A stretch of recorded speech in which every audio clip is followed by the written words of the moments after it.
우리 다 같이 자리에 일어나셔서 우리에게 주신 하나님 말씀 에베소서 2장 19절 22절까지 말씀 우리 한 목소리로 합독하겠습니다. 시작. 그러므로 이제부터 여러분은 외국 사람이나 나그네가 아니요 성도들과 함께 시민이며 하나님의 가족입니다.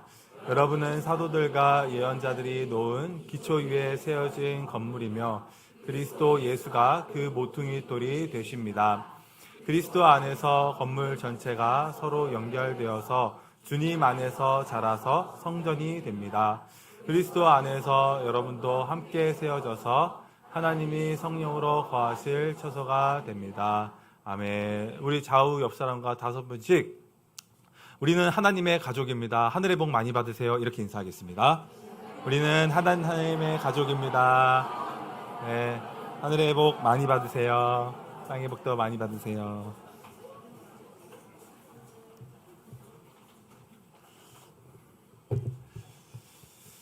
네, 손님입니까? 가족입니까? 제목으로 오늘 하나님 말씀 함께 나누겠습니다.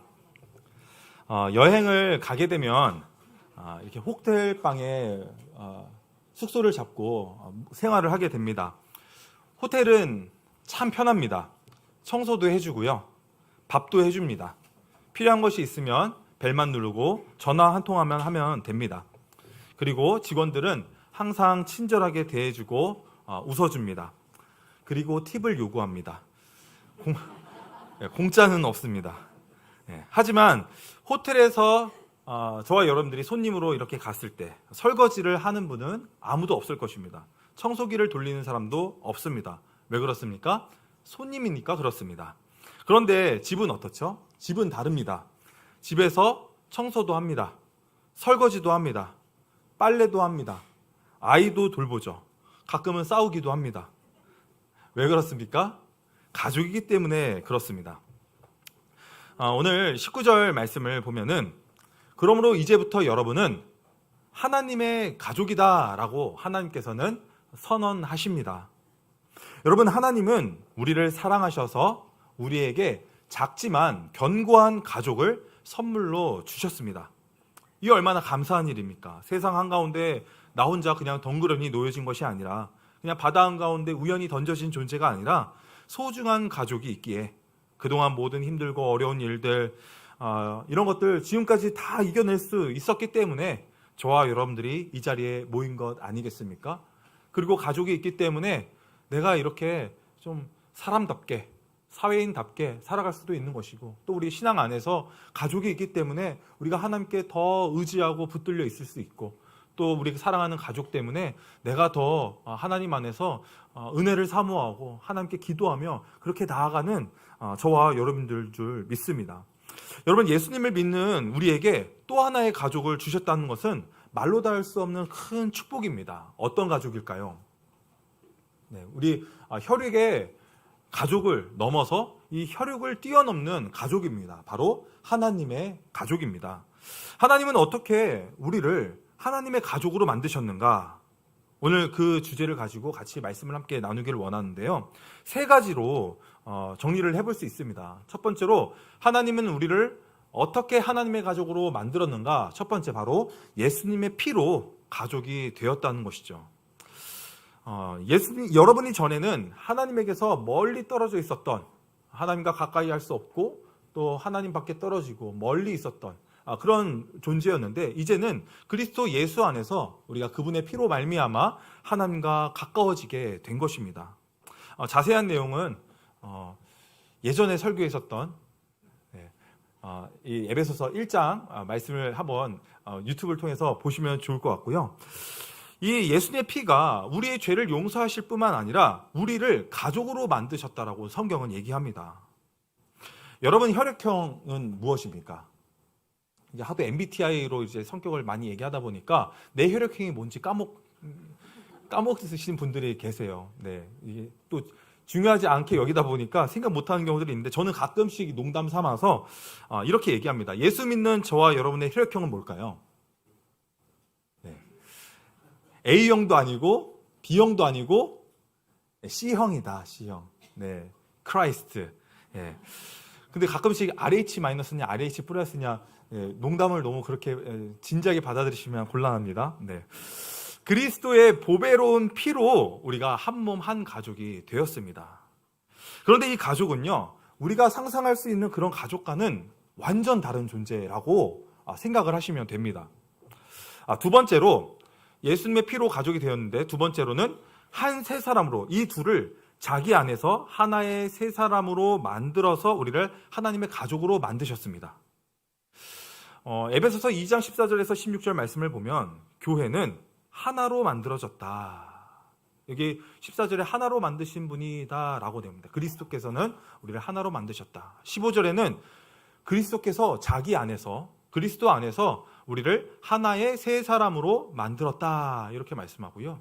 16절에서는 그리스도께서 자신이 그리스도의 십자가로 우리를 한 몸으로 만드셨다라고 이렇게 얘기합니다. 이 지금 세 구절 안에서 반복적으로 등장하는 내용이 있죠. 뭘까요? 눈치를 채셨습니까? 예, 하나가 또 반복되죠. 또 뭐가 반복됩니까? 만드셨다. 이 만드신 것에 대한 이것들이 반복해서 나오죠. 이 만들다라는 단어는요, 성경에서 어디에 나오냐, 이걸 똑같이 쓰고 있는 게 창세기 1장에 나옵니다. 하나님께서 태초에 천지를 창조하실 때, 하나님께서 사람을 창조하셨을 때 그 썼던 단어를 지금 이 에베소서에서 그대로 쓰고 있는, 그러니까 하나님의 창조 행위에서만 쓸 수 있는 사용하는 단어를 지금 사도 바울이 빌려서 쓰고 있는 거예요. 다시 말하면 하나님께서는 새로운 공동체를 창조하셨는데, 유대인이나 이방인을 받아들이고 이방인은 유대인을 조금 더 이해해서, 그래서 서로 다른 무리가 서로 알아가면서 하나 된다, 혹은 이 서로 다른 민족과 민족을 하나 되게 하셨다라는 차원이 아니라 그리스도 예수 안에서 완전히 새로운 존재로 우리를 창조시켜 버리신 거예요. 그리고 우리를 한 몸, 한 가족, 하나의 세 사람으로 만드신 다음에 하나님께서 심히 기뻐하신 것입니다. 그러니까 이 신약에서는 전혀 다른 새로운 창조물이 등장한 거예요. 그래서 우리 수련회 같은 데나 가면은 레크레이션 이런 거 게임 하지 않습니까? 레크레이션. 근데 이 레크레이션이라는 단어가 리크리에이션, 그러니까 재창조가 일어났다. 그러니까 이 공동체는요, 우리 교회는 재창조가 일어난 것입니다. 하나님께서 창조하신 한 사람 한 사람을 예수 안에서 십자가로 자기의 막힌 담들을 허무시고 우리 안에 있는 적개심들을 해결해 주실 뿐만 아니라 하나님과의 화평을 이루고 사람들과 화목을 이루게 하여서 우리를 전혀 이 세상에 한 번도 존재하지 않았었던 그런 공동체, 이 땅에서 한 번도 들어본 적 없었던 그런 새로운 인류를 만드셨는데, 그 인류가, 그 새로운 공동체가, 그 새로운 창조물이 바로 교회라는 것입니다. 원래 유대인은 하나님의 언약 백성이었습니다. 이방인은 언약 밖에 있었던 사람들이었습니다. 서로 원수 같은 존재였죠. 중간에 막힌 담이 있었습니다. 이렇게 물과 기름처럼 섞일 수 없는 존재였기 때문에 이들은 으르렁거리면서 서로 못 잡아먹어 안달이었습니다. 그러나 예수님께서 십자가로 그 담을 허물어 주셨습니다. 서로 싫어하고 미워하는 이런 미워하는 것을 적대감이라고 얘기하지 않습니까? 근데 예수님이 자신의 피로 이 적대감을 없애셨는데, 그러면 적대감이 없기 때문에 안 싸우는 정도가 아니라 아예 하나로 본질적으로 존재론적으로 그냥 이렇게 결합을 시켜버린 겁니다. 15절에 사람이 만든 율법조문, 여러 가지 조문으로 된 계명의 율법을 폐하셨다. 여기서 얘기하는 계명은 10계명, 이런 중요한 계명들을 얘기하는 게 아니고요, 인간이 덧붙여서 만든 그런 계명들을 얘기합니다. 그 계명들을 폐하셨는데, 그동안 이 계명 때문에, 사람이 만든 이 계명 때문에 뭐 차별이 존재하지 않았겠어요? 너는 왜 그거 안 지켜? 우리는 이거 지켜. 그러니까 우리는 하나님의 백성이야. 이런 생각들이 이 유대인들에게 선민 사상 같은 게 있었던 거죠. 우리는 구원받고 율법을 지키지 않는 너희들은 다 버림을 받을 거야. 지옥의 땔감으로 쓰일 거야. 뭐 이런 식으로 저주를 품으면서 짐승보다 못한 인간으로 이방인들을 야만인으로 그렇게 대했었죠. 그런 가운데 이런 적대감들이 있었다는 것입니다. 그런데 이 율법으로, 여러 가지 조문으로 된 계명의 율법을 폐하시면 이런 적대감도 사라지게 되는 거죠. 그리고 이걸 내가 지키고 있다라는 우월감도 사라지게 될 것입니다. 그럼 이 이런 감정들이 사그라지고 이런 문제에 대해서는 자유로워질 수는 있습니다. 그런데 그렇다고 해서 하나가 되는 것은 이거는 전혀 다른 문제 차원이지 않습니까? 또한 근본적인 우리 죄의 문제가 해결되지 않고서 우리가 어떻게 하나가 될 수 있겠습니까? 그래서 이들이 하나가 되려면 바로 십자가로 예수님께서 이 모든 문제를 소멸하시고 이 공동체를 한 몸으로 만드셔야 되는 것입니다. 유대인이나 이방인이나 이들이 들어가야 되는 곳이 있습니다. 어디로 들어가야 될까요? 바로 14절에 있는 것처럼 그리스도께로 우리가 들어가야지 하나가 되는 것입니다.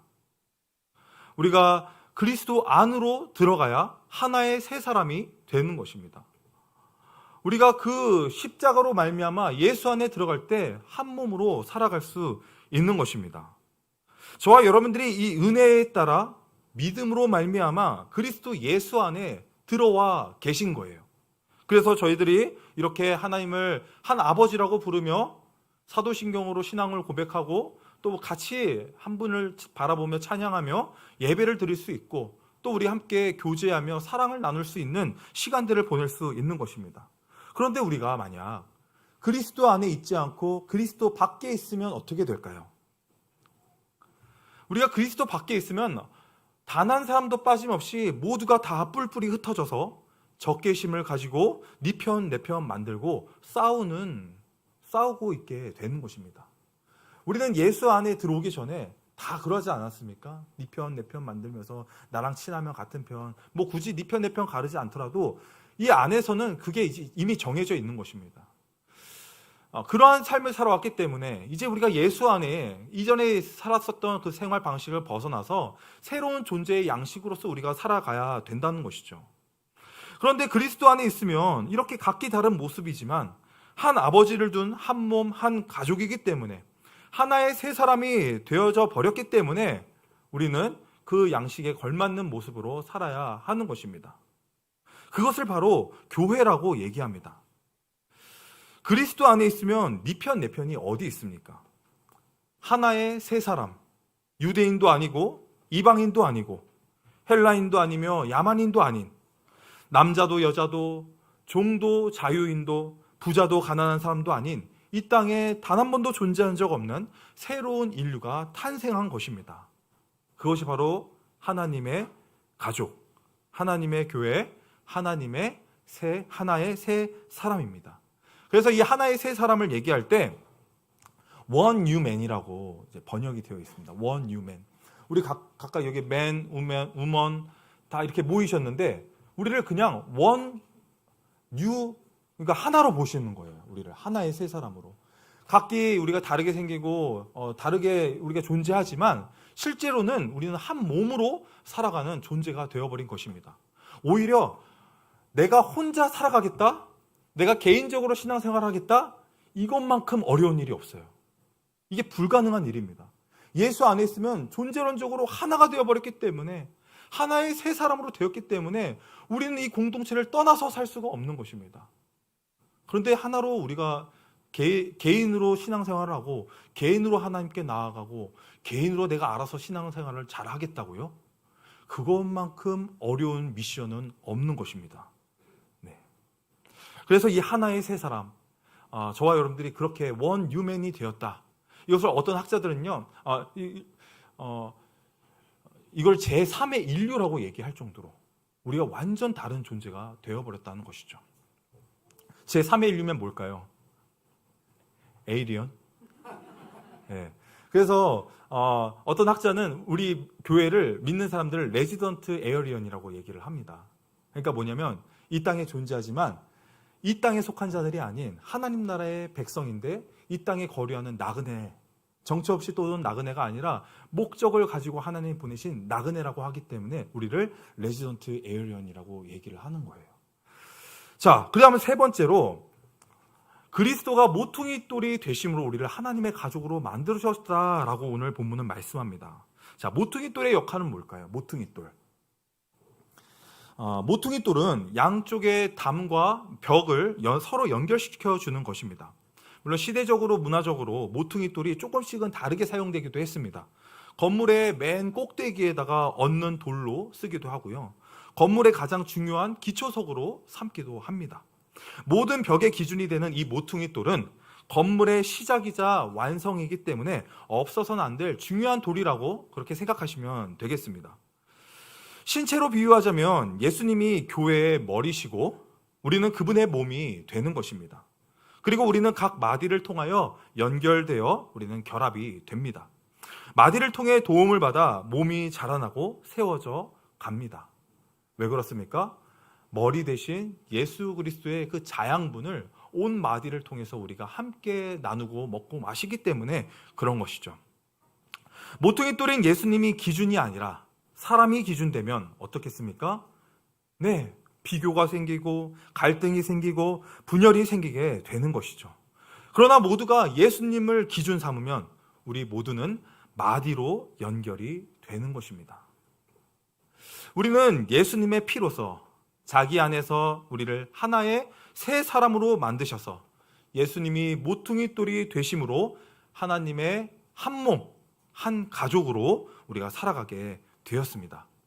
이렇게 지금 한 3가지를 정리를 해서 말씀을 드렸는데, 우리 이제 다음 교회 우리 식구들은 또 가정교회를 이제 우리 목장을 하니까 이게 너무 이제 익숙하고 크게 놀라지 않는 그런 모습인 것 같아요.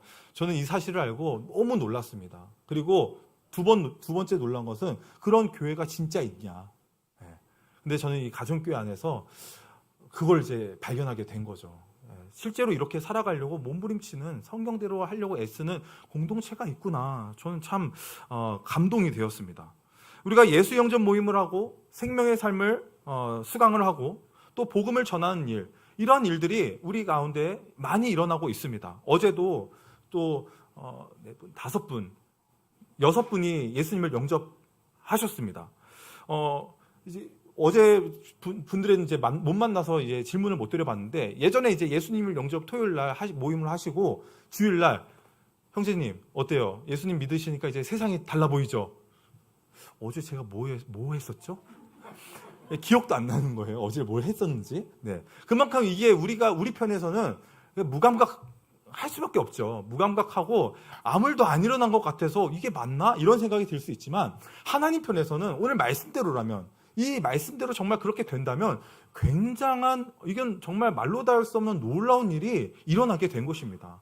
예수님을 영접할 때 이런 일이 일어난다고요?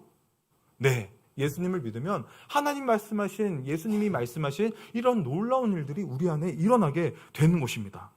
근데 이제 바로 어제 막 예수님 영접하셨던 분에게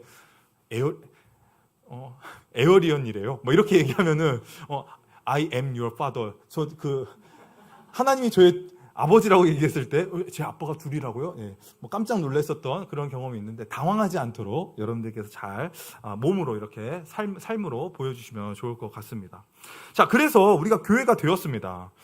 이 교회가 되었는데, 교회를 필요에 의해 모인 일시적인 단체로 생각하고 필요한 건 몇몇 가지만 이렇게 골라서 다니면 어떻겠습니까?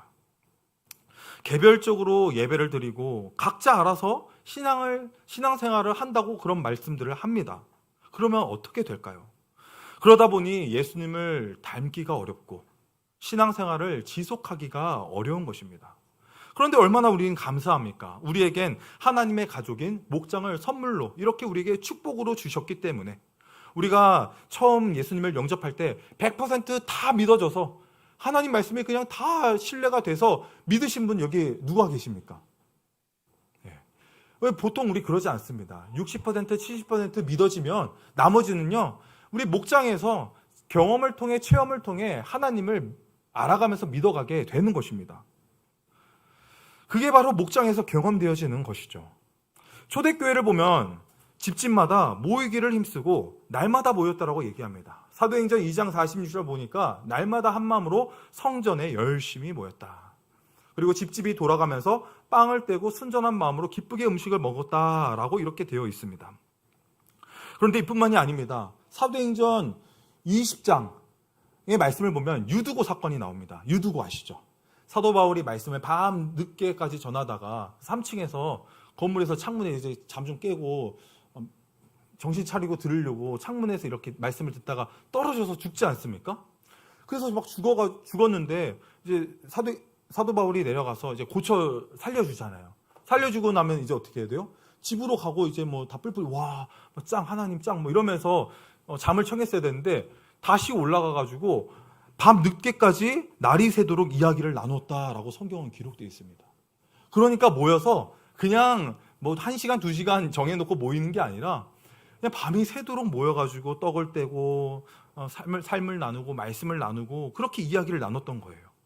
그러므로 예수님을 영접하여 교회가 된 저와 여러분은 더 이상 개별적으로 존재하는 이 땅의 시민이 아닙니다. 성도는 하나요, 한 몸이면서 교회가 되었습니다. 이 존재론적인 변화를 이해하며 살아갈 때 하나님의 백성으로서 합당하게 살아갈 수 있으며 균형 잡힌 건강한 신앙생활을 할 수가 있는 것입니다. 여러분, 예수님이 그토록 꿈꾸시는 교회, 과연 어떤 교회일까요?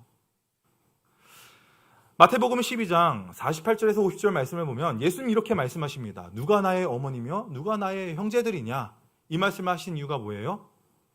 제자들을 가리키면서 이들이 나의 어머니요 나의 형제들이다 라고 얘기합니다. 이 제자들, 제자는 무엇입니까?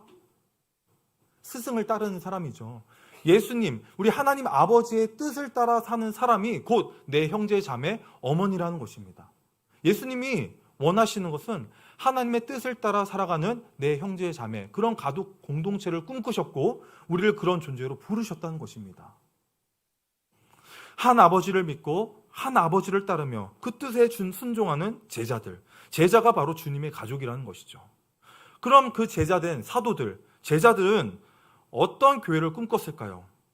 그토록 꿈꿨던 교회, 디모데전서 5장 1절에서 2절 말씀을 보면 나이가 많은 이를 나무라지 말고 아버지를 대하듯이, 젊은 남자는 어떻게 해요? 형제를 대하듯이, 나이 많은 연세에 있으신 여자는 어떻게 해요? 어머니를 대하듯이 대하고, 또 젊은 여자들은 자매를 대하듯이 대하는 겁니다. 이 대하듯이라고 얘기를 했는데, 근데 이게 이상한 일이 아니에요. 오히려 대하듯이라는 말이 조금 저는 어색하게 느껴져요. 우리가 이미 한 몸, 한 가족, 형제 자매가 되었는데 대하듯이가 아니라 그렇게 살아야죠. 자매처럼, 형제처럼, 우리 부모님, 어머니, 아버님처럼 모시면서 같이 살아가는 공동체, 그것을 바로 우리 하나님께서 꿈꾸셨던 성경적인 교회라고 얘기할 수 있습니다. 뿐만 아니라 오늘 읽었던 말씀 그 뒷부분에 가면 에베소서 6장에 아비들아, 어미들아, 자매들아, 형제들아, 자녀들아 라고 하면서 계속해서 권면의 말씀이 나옵니다. 우리를 가족으로 보고 있기 때문에, 우리가 가족이기 때문에 그렇게 권면의 말씀을 하나님이 주셨습니다. 그래서 그분은 이 둘을 자기 안에서 하나의 새 사람으로 한 몸으로 우리를 만드셔서 우리가 하나님과 가까워지고 사람과 가까워지게 되었습니다. 자, 그래서 한번 따라해 보겠습니다. 목장은 하나님의 가족이다. 네, 우리 목장은 하나님의 한 몸, 한 가족입니다. 목장은 하나님의 이 가족으로서 천국에서 만날 사람을 미리 만나 서로 사랑하며 섬기는 훈련을 우리 목장을 통해서 해보는 것입니다. 우리 몇 년 살다가 헤어지거나 그만둘 수 없는 그런 천국 시민이요, 천국에서도 한 아버지 하나님 안에서 영원히 함께 살고, 어차피 만나서 살게 될 건데 이 땅에서 우리가 그만 지지고 볶고 서로 한 몸으로 사랑하면서 서로 섬기면서 살아가는 저와 여러분들이 되었으면 좋겠습니다. 그래서 이 교회를 운명 공동체라고 얘기하는 거예요. 운명 공동체. 예, 여러분 축복합니다.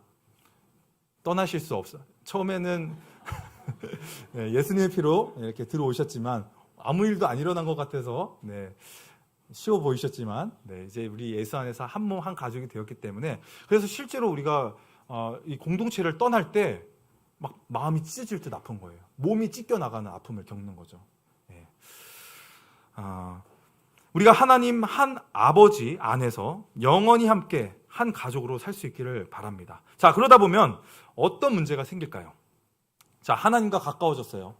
사람들과 가까워졌습니다. 가까워지면 어떤 문제가 생길 것 같으세요?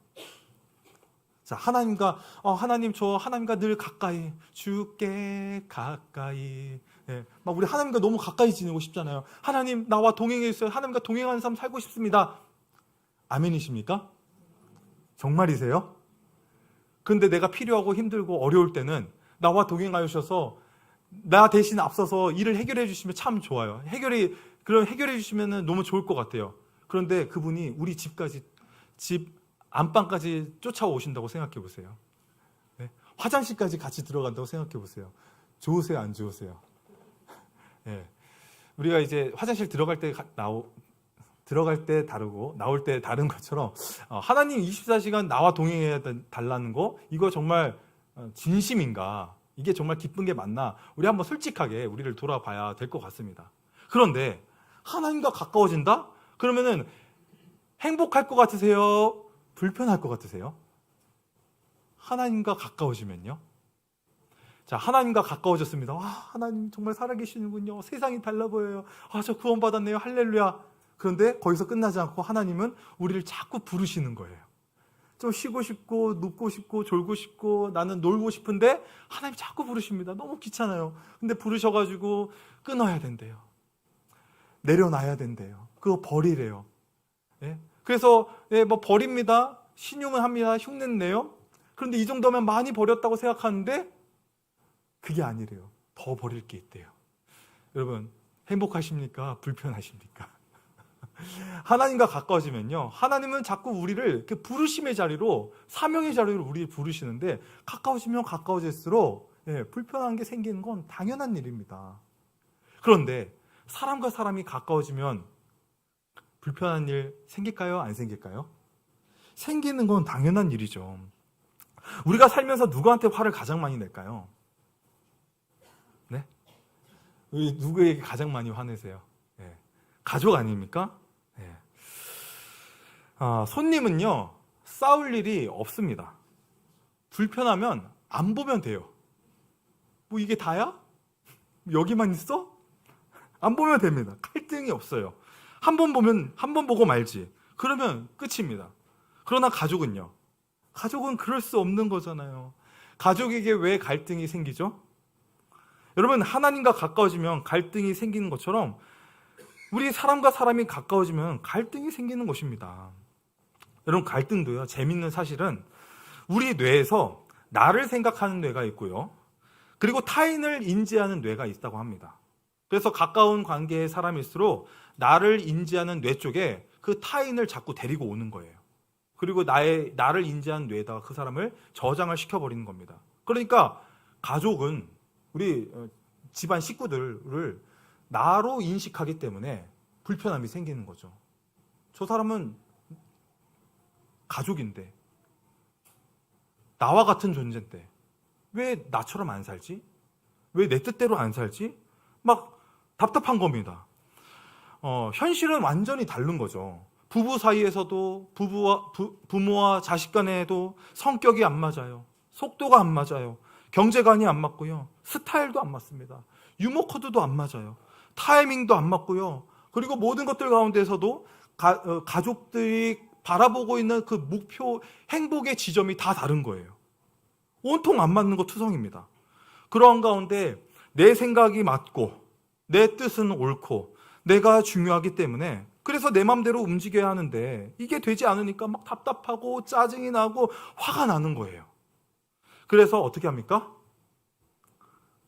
가족을 바꾸려고 하는 거죠. 상대방을 바꾸려고 노력합니다. 엄청 노력을 해요. 그런데 이제 말씀을 들으니까 그게 아닌 것 같네? 그래서 기다립니다. 상대방이 변화하기를.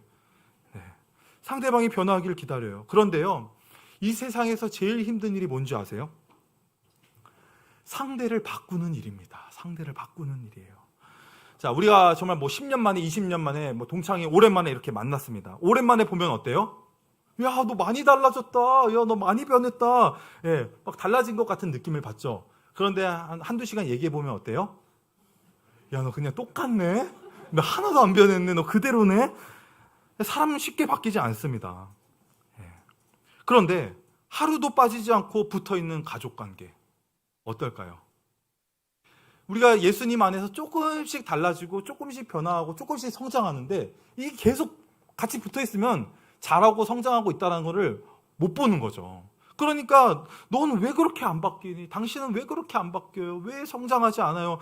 막 지질이도 안 바뀌니까 속에 열불이 천불이 막 솟아오르는 겁니다. 그러면 어떻게 해야 될까요? 내가 달라져야 되는데 내가 달라질 이유가 있어요? 없어요? 나는 잘했대요. 나는 최선을 다했대요. 이 정도면 할 만큼 다 했는데 지금까지 잘해왔거든요. 내가 바뀔 이유가 없어요. 여기서 갈등의 문제가 생기는 것입니다. 상대방은 조금 더 노력하지 않고 나만 잘했다고 생각하니까. 그런데요, 사실은 상대방도요, 아마 무진장했었을걸요. 상대방도 노력 많이 했습니다. 죽을 만큼 노력했는데 안 바뀌어서 안 되고 못해서 못하는 그런 속상한 것도 있고, 또 내가 원하는 결과물은 A인데 저 사람은 A를 못하고 그 마음은 하고 싶은데 결과물은 자꾸 B를 내놓는 거예요. 근데 우리는 그 결과물 B만 가지고 비난하고 너는 왜 그거밖에 안 되냐 이러니까 갈등이 생기는 거지 않겠어요? 그래서 그 상대방이 나름대로 열심히 노력했던 그 마음, 또 열심히 노력했던 그 중심들, 그것도 조금 우리가 헤아려 보고 돌아보면서 그래, 너도 열심히 노력했구나. 여러분 입장 바꿔서 생각해 보세요. 그럼 나는 제대로 했을까요? 나는 반대로 잘했을까요? 마찬가지거든요. 서로 이렇게 열심히 노력했는데 그게 안 보이고 안 들리기 때문에 부부싸움이 일어나는 거고 자식 간의 다툼이 일어나게 되는 것입니다. 그래서 행복한 가정을 보면 특징들이 있는데요. 어떤 특징이 있을까요? 우리가 서로 대할 때 함부로 대하지 않는다는 거예요. 말을 함부로 막 하거나 무시하지 않는다는 거예요. 네. 서로 그런 데 노력을 하는 거죠. 서로 존중을 하는 거죠. 그리고 서로에 대한 감사를 찾는다고 합니다. 감사. 예. 그런 마음의 중심들, 노력했었던 흔적들, 내가 원하는 것까지는 도달하지 않고 원하는 결과물을 가져오진 않았지만 그래, 애썼다, 잘했다, 수고했다 하면서 즉시 그 감사와 칭찬을 찾아주는 것입니다. 이렇게 가족의 허물을 들추기보다 감사와 칭찬을 많이 하는 가족, 행복할까요? 안 행복할까요? 행복하지 않겠습니까? 목장도 마찬가지입니다. 하나님의 가족이기 때문에 갈등과 다툼이 있을 수밖에 없어요. 아니, 교회가 어떻게 그럴 수 있어요? 네, 그럴 수 있습니다. 자, 따라해 보겠습니다. 그럴 수도 있지. 교회의 사정이 있겠지. 네, 교회가 다 똑같겠습니까? 교회마다 상황이 다르고, 또 하나님이 쓰시고자 하는 그 목적과 계획이 다 다르실 수 있는데, 전혀 이상한 일이 아닙니다. 이게 자꾸 이런 이해가 없으면요. 아니, 어떻게 교회가 그럴 수 있어? 어떻게 교회가 그렇게밖에 못해? 이게 자꾸 섭섭마귀가 이 생각으로 틈타서 우리를 넘어뜨리려고 한다는 거예요. 공동체를 깨트리려고 하는 거죠. 그래서 우리가 한 몸, 한 가족으로 살려면 우리가 서로 다르다는 것을 받아들이셔야 합니다. 같아져야 하는 게 아니에요. 배우자를 만날 때도 왜 자꾸 이성을 만날 때 반대에 끌릴까요? 왜 반대의 매력을 느끼죠? 나와 다른 사람을 찾으려고 하고 만나려고 하는 이유가 뭘까요? 서로 상호 보완이 되고 또 그래야 돕는 배필이 되기 때문에 나와 반대되는 거 우리가 매력을 느끼고 찾는 것이지 않겠습니까? 다르기 때문에 도움을 줄 수 있는 거예요. 그런데 처음엔 달라서 좋았어요. 근데 살다 보니까 어떻게 느껴요? 다른 게 아니고 틀린 것처럼 받아들이는 거죠. 아마 여기 자리에 계신 분들 우리 이게 틀린 게 아니라 다른 거다라고 이런 말씀들 참 많이 하실 것입니다. 근데 우리가 실제로 살면서 틀리다고 생각하고 실제로는 그렇게 살아가고 있는 거예요. 예.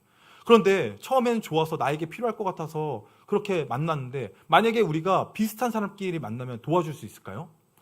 비슷한 것에 있기 때문에 비슷한 장점과 비슷한 특기를 가지고 있기 때문에 계속 부딪히지 않겠어요? 같으면 부딪힐 일이 더 많지 않을까요? 오히려 다르기 때문에 우리에게 도움을 줄 수 있는 것입니다. 그리고 그런 다름을 우리가 받아들여야 하는데 이 다름을 받아들이고 수용할 수 있는 성숙함이 우리에게 필요한 것이죠. 그게 가족입니다. 그래서 목장은 가족이에요. 교회는 가족입니다. 가족으로 이해하면 우리 관계에 대해 이해도 쉬워지고 목장을 어떻게 해야 될지도 깨닫게 되고 우리 목장이 어느 정도의 위치에 있는지 내 신앙이 어디쯤에 있는지도 이해가 되는 것입니다. 그래서 여러분 손님입니까? 가족이십니까? 우리 한번 질문을 던져보시면서 우리 세 가지 살펴보도록 하겠습니다. 첫 번째로 성장의 단계가 서로 다르다는 것입니다. 우리가 다르다는 것을 이해해야 되는 것이죠. 여러분, 6살과 7살 아이 싸울까요? 안 싸울까요? 예, 붙여놓으면 자주 싸웁니다. 맨날 이르러 와요. 누가 잘못했다고 혼내주라고 와요. 그런데 여러분, 6살과 47살은, 57살은 싸울까요? 안 싸울까요? 싸워요? 그러면은, 67살. 네. 왜 제가 47살을 주저했냐면, 제가 이제 40대인데, 제 첫애가 6살이잖아요. 아직도 싸우는 저의 모습을 보니까, 아직도 멀었구나. 네. 자, 왜 그렇습니까?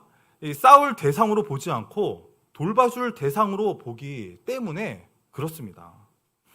싸우지 않는 거예요. 아내들이 종종 남편을 두고 농담처럼 이런 이야기를 하시죠.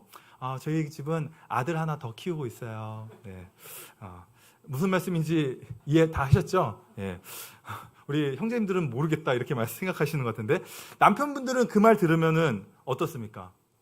서운하십니까? 얼마나 감사해요. 엄마가 둘이 생겼잖아요. 예. 우리 이제 육신의 어머니가 이제 연세가 좀 있으신 분들, 안 계신 분들은 그 빈자리를 또 우리 아내가 이렇게 기특하게 기꺼이 채워주겠다고 하는데 얼마나 감사해요. 네. 근데 아내분들도 반대로 감사하셔야 됩니다. 저를 째려보지 마시고요. 생각해 보세요.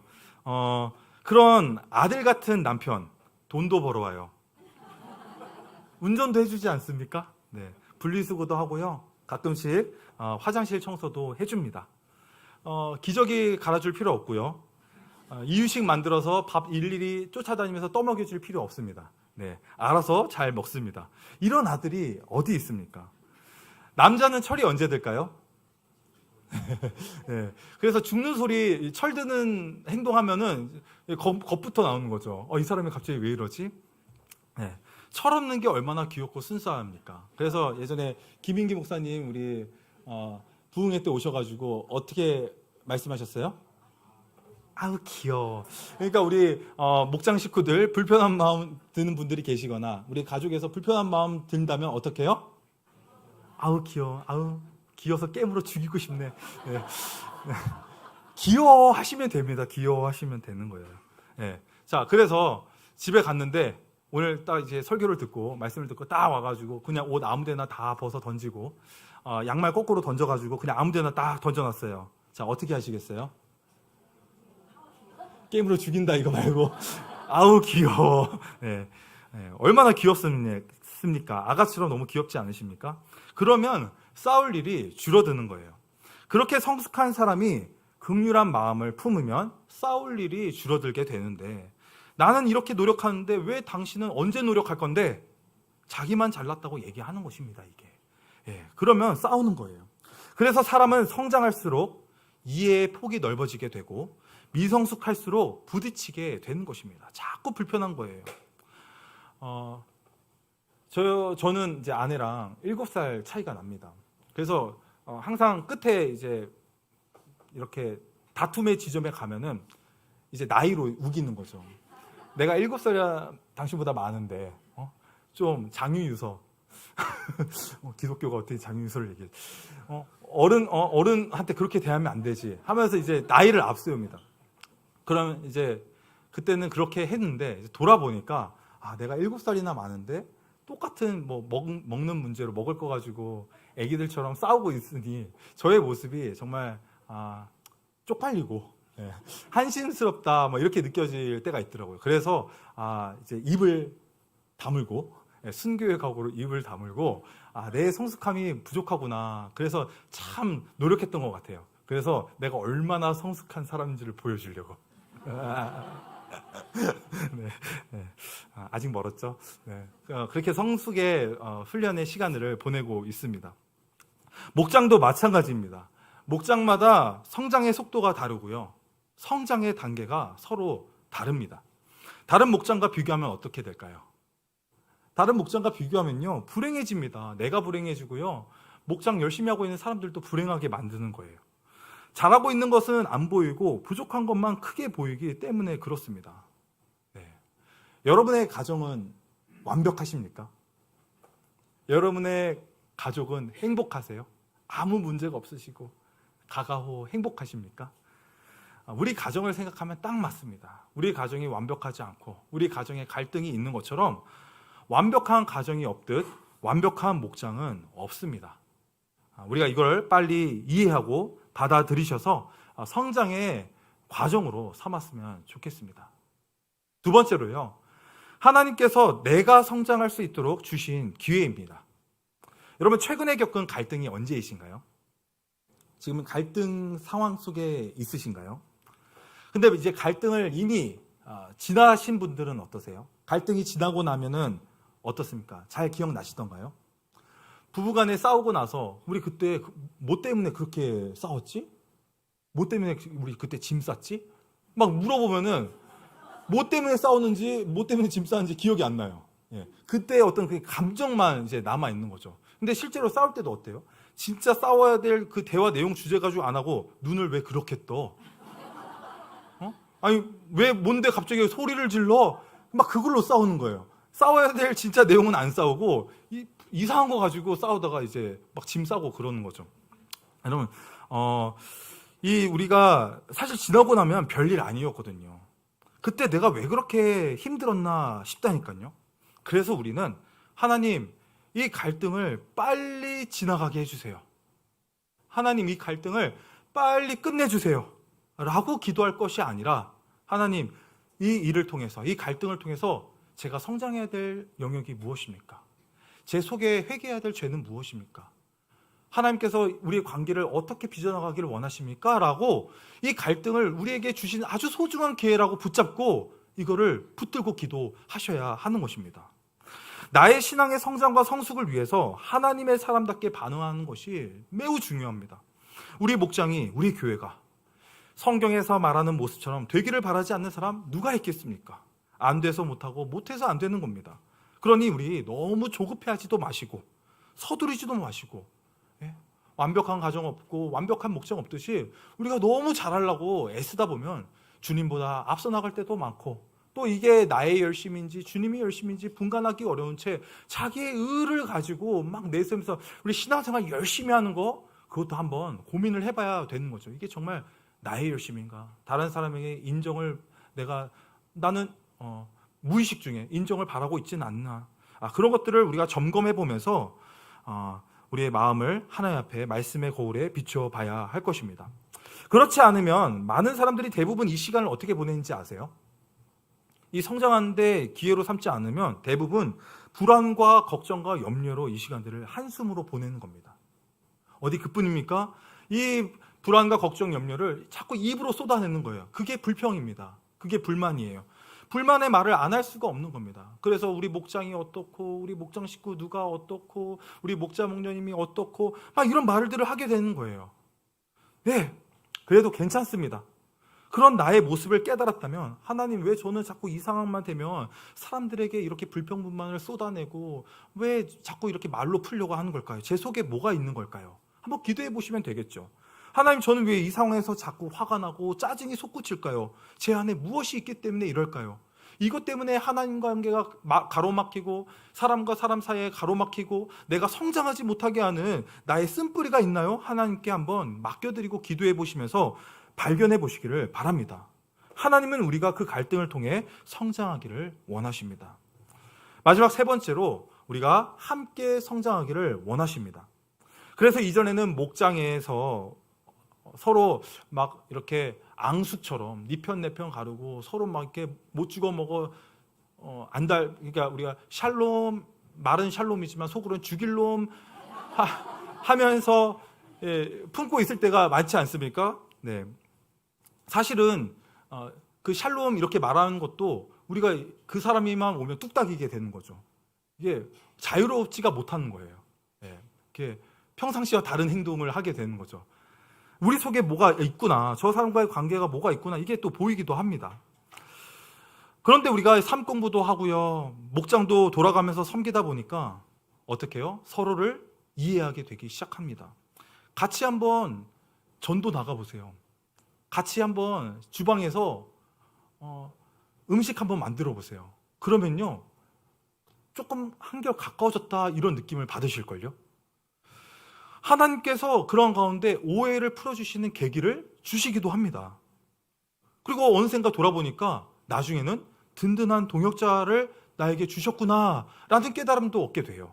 그런데 이런 깨달음도 같이 있을 때나 느끼고 깨닫는 거지, 목장 옮기면 나 진짜 저 사람 너무 싫은데 목장 옮겨달라고 할까? 그래도 내가 목자인데 뭐 이렇게 갈 수는 없는 거잖아요. 그래서 이 갈등이 있다고 해서 쉽게 떠나면 안 되는 것입니다. 목장은 가족이기 때문이죠. 가족은 불편하다고 바꾸는 관계가 아니라 함께 자라가는 관계입니다. 그래서 이 갈등은 성장을 위해서 좋은 기회를 우리에게 주신 것입니다. 21절에 이렇게 말씀합니다. 우리 21절 말씀 같이 읽어볼게요. 시작. 그리스도 안에서 건물 전체가 서로 주님 안에서 자라서 성전이 됩니다. 네, 주 안에서 함께 자라서 성전이 되어간대요. 혼자 자라가는 것이 아니라 함께 자라가는 것입니다. 때로는 상대가 아직 미성숙하고 성장하지 못했을 수도 있습니다. 그래도 괜찮습니다. 나라도 먼저 성장하면 갈등에서 자유로워질 수 있는 것이죠. 우리는 지금까지 지내면서 나하고 친한 사람, 나랑 맞는 사람, 나랑 가까운 사람, 나에게 잘하는 사람, 잘해주는 사람, 좋은 사람들 끼리끼리 지내왔습니다. 그런데 목장을 만나니까 어때요? 가까워지니까 불편하고 갈등이 생기는 거예요. 나 꽤 괜찮은 사람인데 문제는 나한테 있다고 생각하지 않는 거죠. 저 사람은 왜 저럴까? 왜 저렇게 행동하지? 이해가 안 되는 겁니다. 그러면서 과거 생각이 나는 거죠. 나 예수 안 믿었을 때, 나 예수 믿기 전에 내가 어떤 사람인데, 나 상종도 안 했던 사람인데 내가 같이 밥 먹어주는 것만 해도 감사한 거 아니야? 막 이런 생각들이 막 이제 나면서 과거 옛 습관과 옛사람들이 막 나오는 거죠. 그러면서 막 생각을 하게 됩니다. 그러면서 적당한 인간관계의 거리를 두며 살아갑니다. 그러면요, 여러분, 우리가 한 몸, 한 가족, 성경에서 얘기하는 하나의 세 사람, 이건 도대체 어디에서 얘기하는 거예요? 우리가 그런 존재로 부름을 받았고 우리가 그렇게 살도록 보내주신 우리 한 분 한 분 너무나 소중한 분들인데, 우리가 가까이 지내지 않으려고 저 사람 문제 있다고 거리를 두고 이렇게 살면은 나도 성장하지 못하고 공동체에는 오히려 마이너스가 되는 겁니다. 그러면 좋을 것 같지만 영적인 성장은 결코 일어나지가 않는 거예요. 교회는요, 끼리끼리 모여서 우리가 교회가 된 게 아닙니다. 비슷한 사람들이 모인 것도 아닙니다. 예수님이 불러주신 사람들이 모인 곳이 바로 교회입니다. 그래서 목장을 통해 갈등을 경험하십니까? 네, 축하드립니다. 가족이 되셨어요. 그분이 나를 영적 성장시켜줄 하나님의 천사로 나를 보내주셨다는 거예요.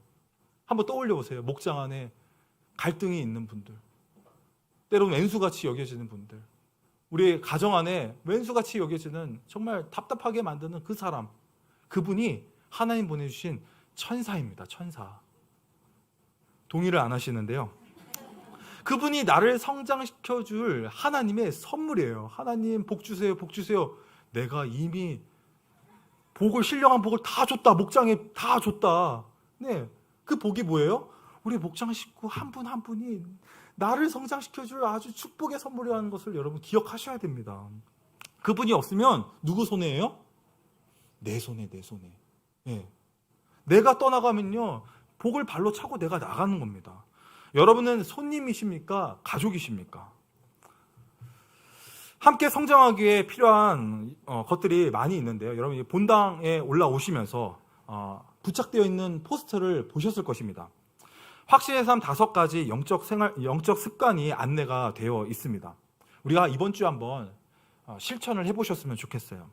첫 번째로, 경청의 방향에서 우리 말씀을 묵상해 보시기 바랍니다. 주보에도 이 주일 선교 묵상 노트가 있죠. 이 말씀을 들으시면서 여러분 막 이렇게 지금 받아 적으시는 분들 계시는데, 하나님께서 딱 내게 주시는 말씀, 오늘 말씀 다 기억 안 나셔도 괜찮습니다. 내 눈에 쏙 들어오는 거, 내 귀에, 내 가슴에 콱 박히는 거 있죠. 그게 괜히 박히는 게 아니거든요. 이유가 있습니다. 뜻이 있어요. 그래서 그거를 적어 놓는 겁니다. 이거 나중에 적어야지 하면은 다 까먹습니다. 그래서 바로 적어 놔셔야 돼요. 바로 적어 놓은 다음에 그걸 가지고 기도해 보는 거예요. 하나님, 제게 필요한 성장이 뭘까요? 이것과 연관이 있습니까? 회개해야 될 죄입니까? 순종해야 될 말씀입니까? 계속 질문해 보시면서 아닌 것 같은데 넘어가면 괜찮습니다. 그러다가 하나 탁 걸리면은 그거 가지고 한번 내가 실천을 해보는 거예요. 한 주 동안. 여기도 첫째부터 다섯째까지 다 하실 필요 없습니다. 내가 이 중에서 기쁘게 할 수 있는 거 딱 골라가지고 그거 실천하다 보면요, 하나님께서 야, 너 예전에는 네 맘대로 네 쪼대로 살려고 했는데 이제는 이거 하나라도 순종해서 노력해서 살려고 하네? 하나님 예쁘다 하며 기특하다 하면서 길을 또 열어주시지 않겠어요? 그렇게 하다 보면요, 뜻하지 않은 곳에서 길이 활짝 열리게 되는 걸 경험하게 되는 거예요. 뜻하지 않은 곳에서 난 이 말씀에 순종했더니 갑자기 VIP를 교회를 목장에 한번 가보고 싶대요. 이런 식으로 길이 열리게 되는 거예요. 하나님 우리의 순종을 보고 싶어 하시는 거거든요. 그래서 이걸 한번 우리가 경초예방 큐티와 둘째 주일 설교 묵상을 살아내 보신 다음에 목장에서 나누는 거예요. 우리 목장에서 뭐 나눠요? 우리 시간도 없고 다들 바쁘시잖아요. 목장에서 그냥 딱딱딱 나누는 거예요. 저희 오면요, 그냥 먼저 감사할 거 한 가지, 기도 제목 한 가지, 그냥 일단 딱딱딱 하고 딱 나눕니다. 이 얘기 길어질 것 같으면은 시간. 저희 목장은 아주 길게 하지 않아가지고 VIP들이 좋대요. 이게 시간 딱딱 지키고 한 바퀴 싹 돈 다음에 그 다음에 이제 얘기를 길게 하고 싶은 분들 이제 얘기를 듣습니다. 이렇게 얘기를 그때부터 이제 자세히 들어가고, 그러다 보면 또 못 들은 분 있으면은 차량 운행하면서 이제 차 안에서 또 못 닿았던 얘기도 같이 나누고 뭐 이렇게 하고 있는데, 이 삶을 살아본 거를 같이 나누는 거예요. 목장에서 다른 얘기하는 게 아니라 삶을 살아본 그래서 말하지 않아도 저희는 어떻습니까? 그냥 우리 같은 목장 아니어도 모이면요, 만나오래 해서 모여서 식사하면요, 그냥 감사한 거 한 가지, 기도 제목 한 가지, 그렇게 나누면서 살아가는 것입니다. 세 번째로 다섯 VIP를 기도하며 섬기는 것입니다. 오늘 금주의 신약교회 어록처럼요, 이 분명한 목표, 초점을 놓치면요, 영혼권이라는 이 초점을 놓치면요, 금방 탈진하게 되는 거거든요. 우리가 영혼권이라는 이 초점을 놓고 살 때 신앙생활에도 재미가 있고요, 막 기쁨이 있고요, 막 목장 모임이 기다려지고 막 그렇게 되지, 그렇지 않으면은 목장 모임도 6개월 정도, 1년 정도 하다 보면요, 이게 맞나 막 이런 생각이 드실 거예요. 그래서 내가 이거를 정해놓고 한번 해보시는 시간이 되었으면 좋겠습니다. 그 다음에 네 번째로 은사에 따른 1인 1사역을 우리가 해보시는 겁니다. 1인 1사역을 목장과 연합교회에서 한번 작은 섬김, 내가 해볼 수 있는 작은 섬김이 뭔지를 한번 찾아보시고 실천해 보세요. 섬길 때요, 은사도 발견하게 됩니다. 오늘 아까 사도행전 2장 46절 말씀처럼 집집마다 돌아가면서 떡을 뗐다고 얘기하잖아요. 보니까 성경에 목자 목녀 집에서 떡을 떼고 뭐 이렇게 성경에 기록되지 않고 집집이 돌아가면서 떡을 뗐대요. 모이는 게 목자 목녀 한 사람의 집에서만 모인 게 아니라 집을 돌아가면서 오픈해서 모였구나, 이걸 이제 알게 되는 거죠. 그렇다면 어떻게 섬길 수 있겠습니까? 나도 한번 집을 오픈해 봐야 되겠다. 그런 실천, 그런 섬김을 우리가 한번 해보셨으면 좋겠습니다. 왜요? 우리는 손님이 아니라 가족이기 때문에 집을 한번 오픈해 보시기 바랍니다. 근데 집을 열기 어려우신 분들이 분명히 계세요. 그런 분들은 목장 모임을 참석하실 때 간식을 한번 싸들고 와보시면 어떨까? 밥솥을 하나 들고 챙겨서 와보시면 어떨까? 안 되면 배민이나 어플로 음료를 한번 주문해 보시면 어떨까? 표정이 별로 안 좋으신데요, 하기 싫으면 안 하시면 돼요. 여러분 기쁘게 하실 수 있는 거 이 중에서 골라서 한번 해보시면 좋겠습니다. 근데 내가 그게 왜 그렇게 하기 싫을까? 내가 김 목사가 그 얘기할 때 내가 몇 째라 봤지? 거기에 또 뭔가 숨겨진 성장해야 될 부분이 있을 수 있거든요. 그것도 한번 발견해 보시고 하나님께 기도해 보셨으면 좋겠습니다. 자, 그리고 마지막 다섯 번째, 1년에 한 과목 이상 삶 공부를 수강하는 겁니다. 혼자 하면요 재미없지만 목장 식구들끼리 하면 재밌습니다. 우리 1년에 한 번 이상은 반드시 삶 공부, 이거는 그냥 못으로 딱 박아놓고 해놓는다. 해보시고 도전을 해보시면 좋겠습니다. 그러면서 내가 영적으로 성장하고 한 몸 한 가족으로 함께 성장하면서 하나님은 오늘도 우리의 갈등과 관계를 통해 우리를 하나님의 가족답게 빚어 나아가실 것입니다. 그리고 예수님이 우리를 가족으로 만드시려고 십자가를 지셨습니다. 그래서 우리 가족 가운데 한 분 한 분 모두가 예수님 안에서 함께 자라서 성령님이 거하시는 아름다운 공동체가 되길 주님의 이름으로 축원합니다. 아멘. 우리 이 시간 자리에 일어나셔서 찬양의 자리로 나아가겠습니다. 우리 찬양하실 때 서로 사랑하고 서로 품고 함께 자라가도록 우리를 이끄시는 모퉁이 돌 되신 예수 그리스도를 바라보며 찬양하겠습니다. 함께 지어져 가네. 오늘 우리 말씀을 기억하시면서 자유롭게 소리를 내실 분들은 소리를 내셔서 또 묵상으로 침묵 가운데 기도하실 분들은 자유롭게 이 시간 오늘 말씀을 기억하시면서 함께 기도하며 나아가겠습니다. 아버지 하나님 감사합니다. 하나님, 우리를 가족으로, 우리를 정말 그냥 외인처럼 버려둔 인생이 아니라 하나님 아버지가 나의 아버지시고 나의 주인이시며 한 분 된 아버지를 함께 한 몸으로 우리 사랑하는 가족, 우리 목장 식구들, 아버지 우리 공동체로 선물로 주시면 감사합니다. 하나님, 우리에게 너무나도 필요한, 정말 나에게 꼭 필요한 존재, 나를 성장시켜주고 가장 귀한 존재, 그 축복의 손, 하나님, 그 갈등을 이겨낼 수 있는 그 성숙함이 부족하게 하나님, 내가 말씀을 통해서 예수님을 닮아가고 성장하기 원합니다. 하나님, 내가 어려운 사람을 만나면 긴장하게 되고 어떻게 말해야 될지를 모르고 정말 마음이 무겁고 힘들어서 정말 스트레스를 받을 때가 있습니다. 주님, 그러한 가운데 우리 마음을 하나님 자유롭게 하여 주시고 하나님, 내가 더 정말 많은 사람들을 품을 수 있는 그런 사람으로, 그런 그릇으로 나를 빚어가시고 나를 인도하여 주시옵소서.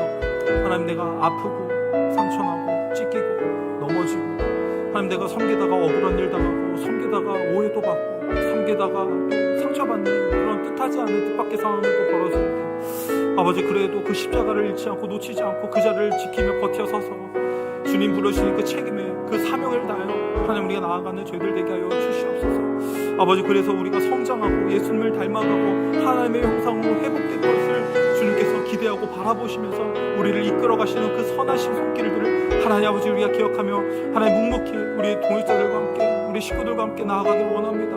하나님, 그들을 위해 기도하게 하여 주시고 몸이 아프고 또 아버지 어려운 상황과 환경에 있는 아버지 그 상황들을 우리가 돌아보며 우리가 가족이기 때문에 아버지 하나님, 그들을 또 아버지 하나님 함께 울고 웃으며 기도하면서 나아가는 그런 따뜻한 공동체로, 사랑이 넘치는 공동체로 아버지 한 몸으로 살아가는 우리 다운 공동체 되도록 주님 역사하여 주시고 함께하여 주시옵소서. 아버지, 은혜를 구합니다. 도와주시옵소서.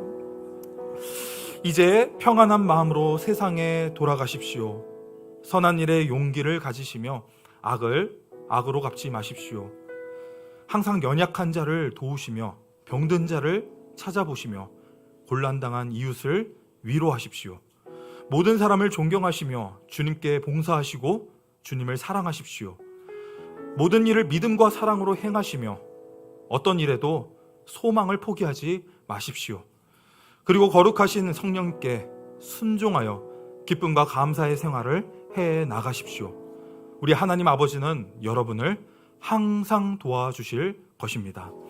이제는 우리를 죄에서 구원하시고 그리스도의 피로 하나님의 가족 삼아주신 우리 주 예수 그리스도의 은혜와 우리를 사랑받는 자녀로 부르시고 끝까지 함께 하시는 하나님 아버지의 그 크신 사랑과 그리스도를 모퉁이 돌 삼아 함께 성장하며 하나님의 거하시는 거룩한 처소로 세워가시는 성령님의 교통, 역사, 인도하심이 나는 손님이 아니라 하나님의 가족입니다라는 믿음의 고백으로 서로 사랑하고 섬기며 함께 세워져 가기를 결단하는 이 자리에 계신 모든 성도 한 분 한 분의 머리머리 위에, 그들의 가정과 목장과 일터 위에, 세계 선교 위에 이제부터 영원토록 항상 함께 있을지어다.